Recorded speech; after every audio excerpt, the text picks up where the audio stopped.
기적을 경험한 사르밧 과부라는 제목의 말씀입니다. 기적을 경험한 사르밧 과부. 오늘 이야기를 들으면, 이야기를 보면 우리는 기분이 좋아집니다. 왜냐하면 아이가 살아났기 때문이에요. 죽었었어요. 죽은 자를 살리시는 역사를 보는 것보다 우리가 인생을 살면서 더 놀라운 일은 없는 것입니다. 죽은 자가 살아났다. 이보다 더 놀라운 역사가 없더라는 것이죠. 오늘 사르밧 과부는 그래서 하나님을 믿고 눈으로 보고 경험하고 찬송하는 것이에요. 그것도 자신의 하나밖에 없는 품에서 돌보고 있었던 사랑하는 아들을 하나님께서 그분의 사자 엘리야를 통해서 살려주는 기적을 경험하게 된 것이에요. 할렐루야. 이 기적을 경험한 사람들의 믿음이 얼마나 갈까요? 평생 가지 않겠습니까? 죽었던 자가 살아나는 기적을 경험했는데 말이에요. 근데 병 고침을 받는 것은 달라요. 기도의 응답을 받는 건 달라요. 응답은 응답인데 누가 응답하셨어요? 하나님이 응답하셨어요. 경험한 거는 같아요, 달라요? 좀 다르더라. 응답은 하나님이 해주시는 것이 맞는데 그 하나님의 응답을 많은 경우에 경험하고도 종류에 따라서 우리의 믿음이 조금 가냐 많이 가냐 단거리냐 장거리냐로 나눠질 수 있어요. 그런데 죽은 자가 살아났어요. 내 눈앞에서 죽었어요. 내 안았더니 몸이 이미 차가워진 것이에요. 숨을 쉬지 않아요. 한참 됐어요. 그런데 하나님의 사람 엘리야가 마침 있어서 그가 살려내신 거예요. 하나님께 구하여서 말이에요. 지난주 우리는 엘리야가 정말로 정말 가난한 과부에게 무리한 요청을 하는 장면을 보았었습니다. 한 끼 식사밖에 남지 않았어요. 이걸 먹고 죽으려고 했대요. 그런데 하나님은 너무하시다고 말씀드렸죠. 어찌하여서 어떻게 엘리야에게 그것을 내게 다오, 그것을 내가 먼저 먹게 해다오 라고 요청을 하냐 그거예요. 우리는 때로는 그래서 한 끼 남은 식사인데 내게 남은 것이 하나님 이거밖에 없습니다라고 가진 것이 얼마 없어요. 근데도 너의 믿음을 내게 보이라 라고 요청하실 때가 있다라는 사실이에요. 그것은 그 복은요 아무에게나 주시는 복이 아니에요. 아무에게나 그러한 테스트를 하지 않으십니다. 그는 한 끼 남은 식사거리를 가지고서 이제 도저히 어떠한 방법도 없는 가운데서 이제 죽음을 각오하고서 아들과 함께 마지막 남은 식사를 준비하려고 땔감을 구하려고 나갔다가 하나님의 사람 엘리야하고 마주친 것이었어요.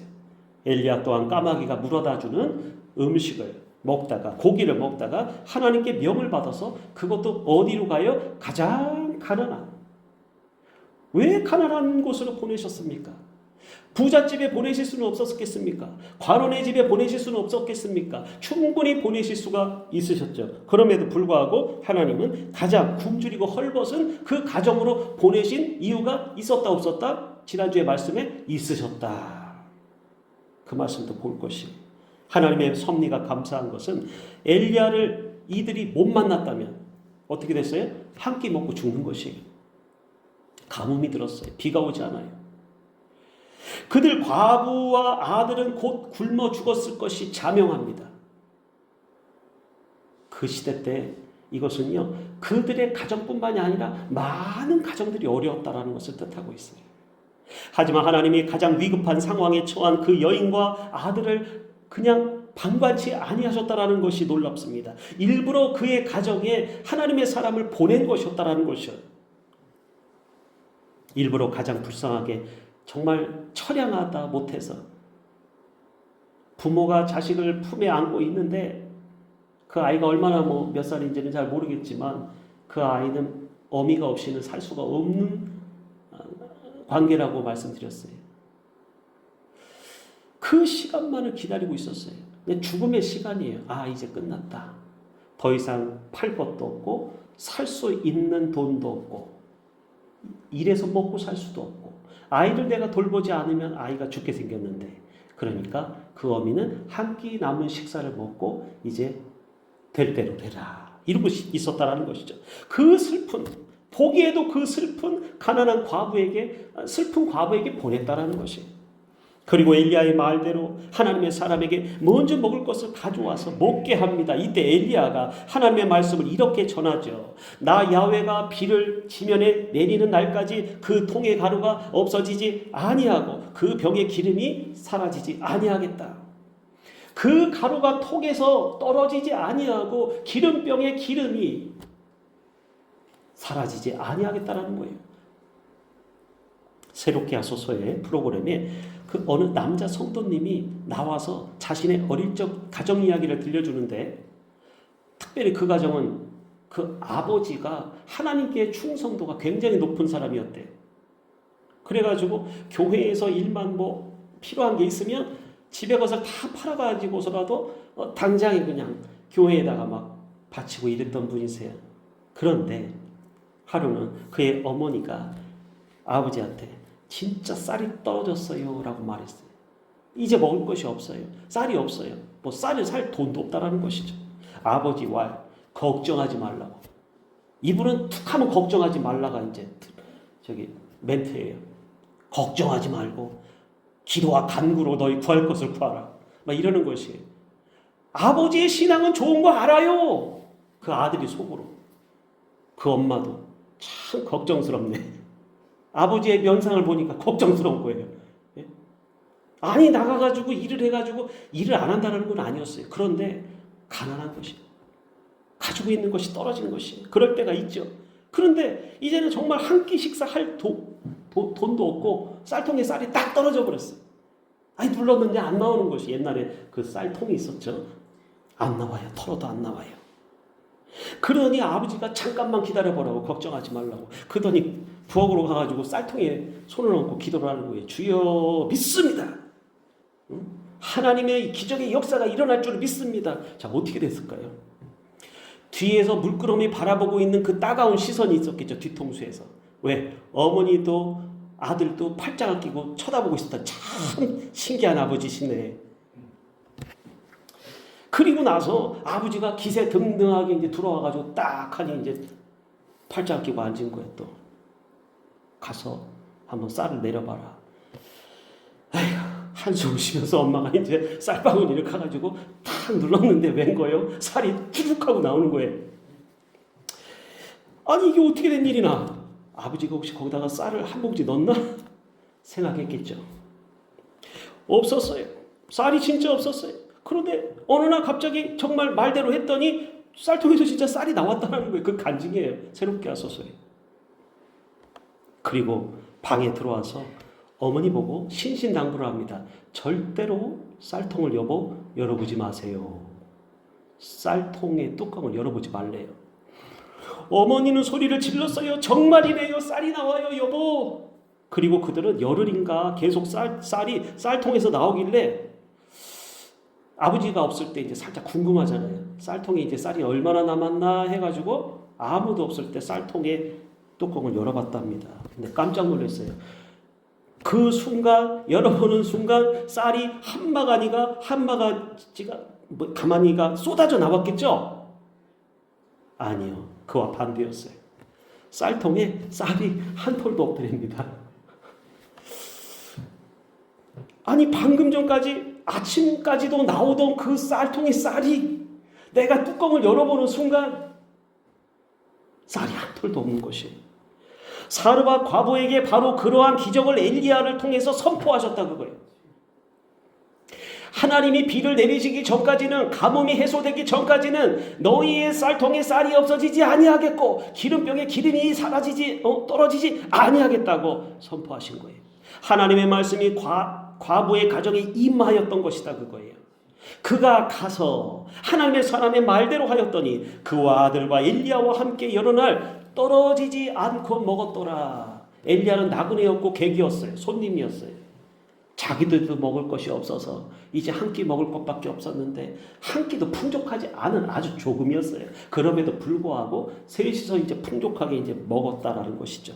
하나님의 말씀대로 그 통에 가루가 떨어지지 아니하고 기름병에 기름이 줄어들지 아니했다. 만일에 하나님의 말씀을 듣고서도 쌀통에 쌀이 얼마나 남았는가 의심했던 그 어머니와 아들처럼 뚜껑을 연 그 순간부터 기적은 어떻게 돼요? 그대로 그치는 것이었어요.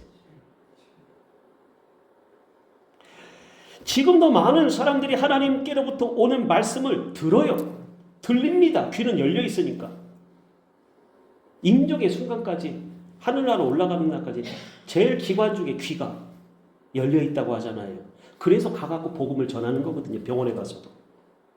그런데 하나님의 말씀이 안 들려서가 아니었어요. 오지 않아서도 아니었어요. 하나님의 말씀이 분명히 우리 가운데 수차례 여러 번에 걸쳐서 왔다니까요. 근데 어때요? 하나님의 말씀으로 알아들었을까요? 못 알아들었을까요? 많은 사람들이 에이 어떻게 그런 일이 일어날 수 있겠어? 뭘 본 것이에요? 하나님의 말씀을 듣고 가슴에 새기고 믿음으로 받아들이고 내가 하나님의 말씀을 먹은 것이 아니라 자기의 판단 기준으로 하나님의 말씀까지도 판단하더라 그거예요. 여러 가지의 선상에 놓고 여러 가지의 길을 놓고 여러 가지의 우리의 계획을 놓고 거기다가 단 하나의 카드에 하나님의 말씀을 끼우는 거죠. 역사가 일어나요? 안 일어나요? 자기 판단에서 많은 것들을 하나님의 주신 말씀보다 자신의 생각이 더 우월하다고 생각하는 사람들, 자기의 생각을 믿는 사람들이 우리 가운데 얼마나 많은지 모릅니다. 이것은 뭔지 아세요? 하나님의 복이 가까이 있음에도 불구하고 그 복을 붙잡지 못하는 사람들이라 그 소리예요. 제가 살아가면서 이것을 너무 많이 보게 됐어요. 우리 주변에 너무 많이 일어나요. 하나님의 복이 딸랑딸랑딸랑 흔들면서 나한테 와 있어요. 응답의 복이 와 있어요. 복을 주기로 약속하셨어요. 그런데요, 자기가 세운 계획과 자기가 세운 그 자기 주관대로 가지고 있는 모든 세상적인 기준 하에 하나님의 말씀 하나의 말씀뿐이 없는 것이에요. 그러니까 고르기가 너무너무 힘들어요. 하나님의 말씀을 못 붙잡더라고요. 그래서 수요일 날도 말씀드리기를 그것은 뭐라고 말씀드렸어요? 이 믿지 않는 것은 죄라고 말씀드렸어요. 하나님은 우리에게 은혜를 베푸시기 원하시고 기적을 응답을 베푸시기 원하시는데도 불구하고 그 복을 붙잡지 못하는 것이 바로 우리의 죄성 때문이다 그거예요. 사람들이 모르는 것이 있어요. 그래서 하나님의 말씀을 단편적으로 이해하기 때문에 주의 말씀을 따라가면은 그분이 나의 행위에 순종하는 모습을 보시더라. 사람들은요 이렇게 생각합니다. 대부분 단순하게 이렇게 생각해요. 내가 원하고 바라는 것이 이루어져야 믿어요. 그죠? 바라는 요청하는 것이 딱 요구 조건이 딱 있어요. 그래서 그게 아니면 안 믿어요. 무슨 소리입니까? 하나님 편에서는. 자, 하나님께 구하여서 하나님의 응답이 오는데 우리의 삶에 묶여진 부분들을 실타래를 풀어주시는데 그게 딱 맞춰서 다 풀어져요? 안 풀어져요? 그 경우가 많지는 않아요. 하나님의 역사가 한 번에 단순간에 죽은 자를 살리듯이 일어날 수도 있는 것이에요. 그런데 그렇지 않은 경우가 훨씬 많아요. 왜 그런 줄 아세요? 우리 때문이에요. 그걸 줘도 몰라요. 그렇게 변화시켜줘도 몰라요. 로또 복권 맞은 사람들과 똑같아요. 갑자기 벼락부자가 됐어요. 갑자기 없던 통장에 10만 원도 없던 사람, 20만 원도 없던 사람들이 갑자기 수억이 생겨요. 어떻게 써야 될지 모르는 거예요. 운영할 줄을 모르는 거예요. 하나님의 응답도 이와 같다고 봅니다. 그래서 하나님의 응답이 한 번에 다 완전히 뒤바뀌어질 수 있도록 완전히 100% 주실 때도 있지만 그렇지 않은 때가 훨씬 많다. 왜 그래요? 점진적으로 점차적으로 이루어 주십니다. 그런데 사람들은요 하나님의 응답이 없어 안 왔어 이러고 있어요. 그리고 또 하나 가장 중요한 게 무엇이냐면 내가 하나님께 구했어요, 바랬어요, 간구했어요, 나아갔어요. 그런데 그 다음 어떻게 해요? 하나님이 우리의 순종의 모습을 보기 원하시는 거예요. 그 믿음을 보기 원하신다라는 것을 사람들이 모르고 있어요. 그러니까 사람들이 1 더하기 1은 그냥 2다 이렇게만 생각한다니까요. 개인적으로 제가 얘기를 하면 잘 말씀을 이해하기 쉽게 드릴 수 있는데 설교를 하니까 어렵네요 갑자기. 믿음을 가지고서 이것을 말씀을 쫓아가는지를 보려 하신다니까요. 그 행위를 순종의 행위를 보려고 하시는 거예요. 아유 하나님 못했는데요. 괜찮아요. 그걸 이뻐하시는 거예요. 기뻐하시는 거예요. 근데 우리는 꼭 그 문제를 꼭 다 풀어야지만 속이 시원한가 봐요. 그게 아니라 하나님은 우리를 보려 하시는 거예요. 우리 행위를 보려 하시는 거예요. 어떤 생각을 갖는지, 어떤 마음을 품었는지, 하나님의 말씀을 가졌는지, 아니면 버렸는지, 토해냈는지, 거부했는지, 불신앙을 갖는지, 믿음을 가졌는지 안 가졌는지, 믿음의 행위를 가지고서 내가 내 삶을 바꿔가지고 의지적으로 나를 쳐서 복종시켜서 쫓아갈 마음이 있는지, 그래서 응답은 미리 와요. 그 사람을 보면 응답을 받을는지 안 받았는지도 어느 정도 알 수도 있어요. 어떻게 보면. 왜냐하면 받을 준비가 안 돼 있는 거예요. 그게 수요일날 말씀이었어요. 말씀하신 대로 그 일이 꼭 현실에서 이루어지지 않거나 지체될 수도 있죠. 지체되는 경우가 굉장히 많습니다. 여기서 이제 사람들이 실망하고 외면하는 거예요. 그거요, 하나님 다 알고 계셨어요. 하나님의 응답이 늦으면 너희가 토라지고 마음을 돌리고 등을 나에게서 돌리고 그럴 줄 하나님은 다 알고 계세요. 그 사람을 알고 계시기 때문에, 그 사람을 꿰뚫어 보시기 때문에, 그 못된 성향 때문에, 성격 때문에 하나님이 더 늦게 주시는 거예요. 금방 안 주시고. 왜 그렇게 하세요? 단련하신 후에 정금과 같이 순금과 같이 나오게 되게 만드시려고 다루시는 과정인 거예요. 근데 우리는 어때요? 빨리 주세요, 빨리 주세요. 딱 떨어지기만 바라는 거예요. 그거 빨리 주시면 사람 됩니까? 하나님이 원하시는 사람의 형상으로 만들어지지 않는다라는 것이죠. 그래서 말씀을 믿고 따르는 자에게는 응답과 상이 반드시 있다는 사실이에요. 말씀을 쫓아가는 것이. 그게 아브라함이었어요. 말씀을 따라, 하나님의 말씀이 오니까 말씀을 따라 쫓아갔더니 하나님의 기적의 역사, 생명을 살리는 역사가 일어났다라는 것이에요. 말씀하신 대로 가더라. 말씀하신 대로. 그래서 사람들이 하나님이 주실 상을 그래서 놓치는 사람들이 많다. 사르밧 과부도 마찬가지였어요. 이 아들은 평소 제가 볼 때는 이게 못 먹고 자랐어요. 어릴 때 못 먹으면 성장기에는 안 커요. 면역도 약하고요. 근데 잘 먹이면 나중에 쑥쑥 커요. 몸이 약했어요. 보니까. 그리고 그 당시 전염병이 돌았는지 아니면 어떤 바이러스 때문인지 아이가 어떻게 앓다가 죽게 되었는지는 모르지만 사실 어떻게 보면 그 아이는 엘리야가 그 가정에 오지 않더라도 죽었을 아이예요. 죽을 가능성이 많았던 아이라 그거예요. 면역력이 떨어지면요, 감기 하나에도 무너져 버립니다. 감기를 통해서 온갖 질병으로 무너져요. 폐병으로 갈지, 뇌수막염이 생길지, 폐에 물이 차서 숨을 못 쉬게 될지. 면역세포가 건강해야 인체를 방어할 수 있고 암세포도 없어지고 유지 방어할 수, 건강하게 살 수 있다는 것이죠. 면역의 면역은 인체 방어 시스템이에요. 방위군과 똑같아요. 어쨌든 외부에서 들어오는 모든 침략자들을 전부 물리칩니다. 하나만 더 말씀을 드리면 사람마다 영적 면역력이 필요한 것이에요. 영적 면역력이 있더라. 그것은 평소 신앙생활에서 결정이 난다는 사실입니다. 평소에 내가 어떻게 생활을 하는지 영적 면역력을 키울 수도 있고 죽일 수도 있어요. 그거에 따라서 어떤 어려움이 오고 환난이 와도 영적 면역력이 강한 사람들은 이겨내는 것이에요. 근데 이게 약한 사람들은 그냥 힘없이 쓰러져 버립니다. 늘 하나님의 말씀을 듣고도 잘 따라 순종하지 못한 사람들은요, 믿음도 생활도 영적 건강도 바닥인 것이에요. 이것은 평소에 드러나지게 돼 있어요. 내가 어떻게 살았는가? 내가 평소에 작은 일 가운데서도 어떻게 하나님의 말씀을 마음에 두고 내가 잘 지키며 살았는가가 영적 면역력이 생기는 요인이 된다니까요. 그거 못 해낸 것이에요. 안 한 것이에요.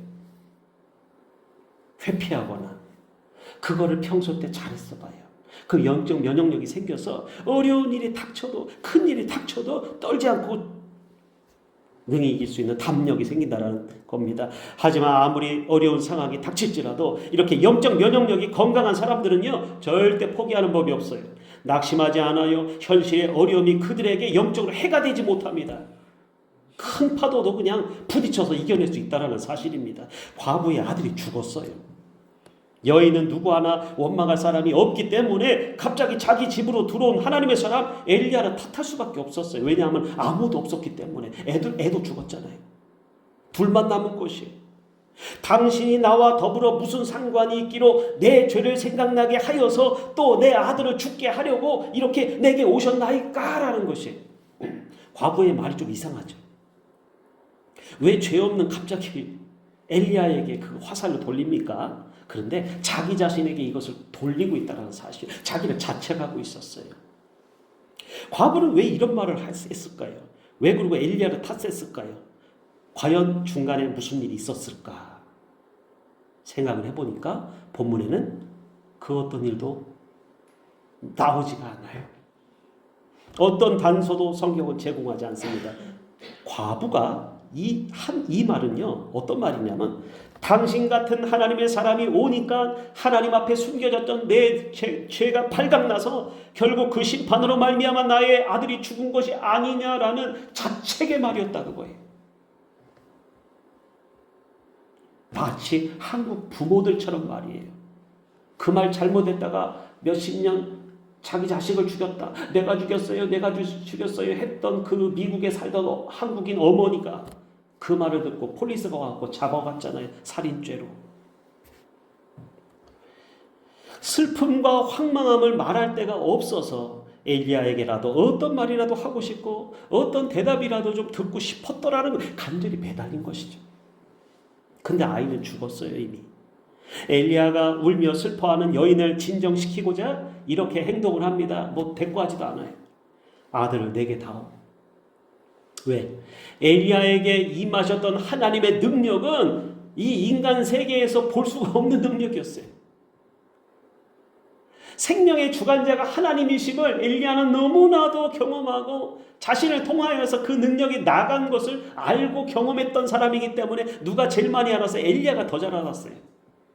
과부는 몰랐어요. 그렇기 때문에 일단 내게 다오. 죽은 아이를 다오 해가지고 축 처진 아들을 안고서 과부 여인이 엘리야에게 맡깁니다. 엘리야는 그 즉시 대꾸도 하지 아니하고 자신의 잠시 머물던 다락방으로 올라갑니다. 그리고 자기 침대에다가 아이를 눕혀놓고 3번 굽으려 아이에게 몸을 포갭니다. 그리고 하나님께 여호와께 부르짖어 야훼께 주께서 내가 우고하는지 과부에게 재앙을 내리사 그 아들이 죽게 하셨나이까. 자, 공통점이 나오고 있어요. 여인 과부가 엘리야에게 했던 말이나 엘리야가 하나님께 대하여서 했던 말이나 동일해요. 어찌하여서 나를 이렇게 우고하는 집 과부에게 왜 재앙을 하필이면 내리셔가지고 이 아이를, 어린 아이를 죽게 만드십니까? 과부나 엘리야나 똑같은 얘기를 하고 있었어요. 그러고는 그런 행위를, 이상한 행위를 했어요. 죽은 자에게 몸을 포개는 행동의 장면을 신학적으로 어떻게 밝혀줄 수 있을까? 이걸 가지고서 많은 사람들이 또 연구를 합니다. 제가 보기에도 그렇고 다른 사람들 보기에도 큰 의미가 없어요. 근데 하나가 나와요. 뭐냐면 죽은 자에게 자신의 생명을 같이 포기한 것이에요. 이게 뭐하고 생각이 나고 연결이 되냐면 도고기도 가정예배제에 있다고 말씀드렸죠, 이번 주에.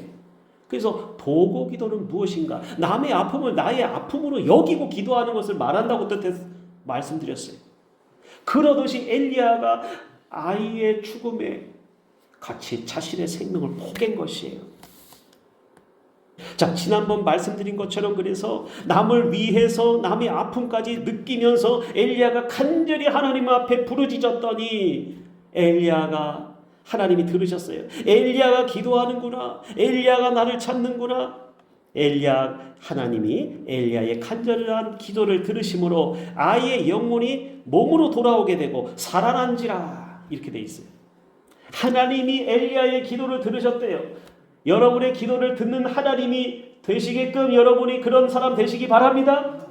하나님께 내가 기도해도 하나님이 시시하게 여기는 사람이 아니라 하나님 앞에 내가 기도하면 다른 사람의 아픔과 슬픔과 안 좋은 일까지도 하나님이 보살펴 주시는 그 능력의 사람들 되시기 바랍니다. 기적의 사람인 것이에요. 믿음의 기도는 병든 자를 일으키지 그랬어요. 믿음의 은사가 있어요. 기도의 은사가 있어요. 근데 믿음의 은사도 이 시시한 은사, 제일 좋은 은사예요. 믿음의 은사는요, 자기 자신에게 먼저 좋은 은사입니다. 그 다음에 남을 이롭게 하는 은사예요.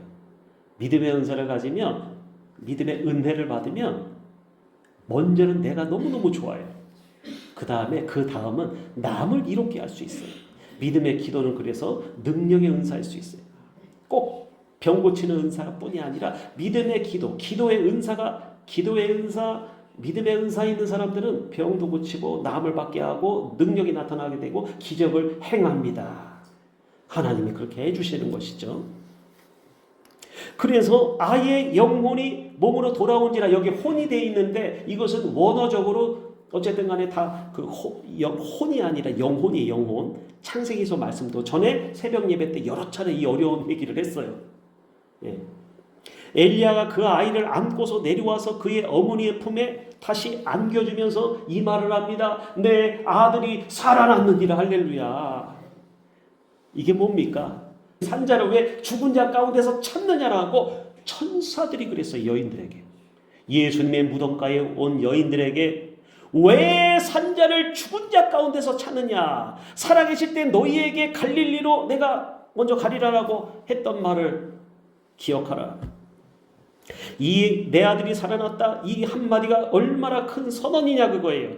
바로 예수님이 무덤에서 살아나고 나사로가 일어났던 것처럼 말입니다. 가난과 죽음에서 끝날 줄만 알았던 인생에 하나님께서 다시 말씀하세요. 우리에게 아직 끝난 것이 아니니라. 그리고 이렇게 물으십니다. 너는 내 말을 믿었느냐? 너는 내 말을 믿었느냐? 라고 하세요. 많은 사람들이 하나님의, 오늘 처음에 말씀드린 것처럼 하나님의 말씀이 없는 것이 아니요, 나오지 않은 것이 아니요, 들리지 않았던 것이 아닌데도 불구하고 많은 내 주관적인 생각하에 하나님의 말씀을 겹쳐놨기 때문에 하나님의 말씀을 구분하지 못하고 답답한 인생을 살아가고 있다라는 사실이에요. 그런데 하나님이 다시 말씀하십니다. 너는 내 말을 들었느냐라고 말씀하세요. 너는 내 말을 듣고 너는 내 말을 믿었느냐? 믿음은 다 이루어진 것을 고백하는 것이 아니에요. 믿음은요, 다 이루어진 것을 보고서 고백하는 것이 아니라 그거예요. 아직 아무것도 보이지 않는 자리에서 하나님의 말씀을, 믿음은요, 먼저 붙잡는 것이, 보이지 않았어요, 잡히는 거 없었어요, 된 것이 없었다라는 사실이에요. 현실은 여전히 어둡고 상황은 변한 것이 없는데도 말씀을 붙드는 순간 어떻게 됩니까? 이미 하나님의 일이 시작되었느니라. 믿음은 그런 것이, 신앙은 그런 것이 주저앉아 울고 있는 것이 아니에요. 앞을 바라봄으로 말미암아 앞으로 되어질 일들을 말미암아 하나님의 말씀이 미리 왔기 때문에 그 말씀을 믿은 자들은 산다라는 것이, 죽은 자처럼 살지 말고, 이것이 바로 말씀을 믿은 사람들의 모습이다 그거예요. 작은 믿음 하나가 죽음의 자리를 생명의 자리로 바꾸었어요. 끝이라고 여겼던 그곳에서 하나님의 시작이 새롭게 열려 갔다라는 사실입니다. 그러므로 오늘 우리는 고백할 수 있습니다. 주님, 나는 보이지 않아도 믿습니다. 주님, 나는 보이지 않을지라도 믿겠습니다. 끝난 것이 아니라 지금도 주께서 일하고 계심을 여전히 믿겠습니다. 말씀을 붙들고 다시 걸어가는 자에게 하나님은 끝난 자리에서도 기적을 베풀어 주시는 하나님인 줄 믿으시기 바랍니다. 기도하겠습니다. 하나님 아버지, 오늘도 믿음으로 나아가고 하나님의 생명의 말씀을 붙잡는 자들에게 기적과 같은 사람과 과거에게 있었던 역사가 일어나게 되게 하여 주시옵소서. 안디옥 교회에 일어나게 하여 주시옵소서. 어둠이 물러가고 하나님의 광명의 빛이 비추게 하여 주시옵시고, 하나님 아버지, 죽은 자도 살아나는 역사가 있게 하여 주시옵시고, 어둠의 영은 떠나게 하여 주시옵소서. 죽음의 영이 떠나게 하여 주시옵소서. 질병의 질고가 떠나가게 하여 주시옵시고, 가난의 영이 떠나가게 하여 주시옵소서. 이렇게 선포하고 믿고 따르는 자마다 놀라운 기적의 역사가 일어날 줄 믿사옵고, 살아계신 예수님 이름 받들어 감사하며 기도 올립니다. 아멘.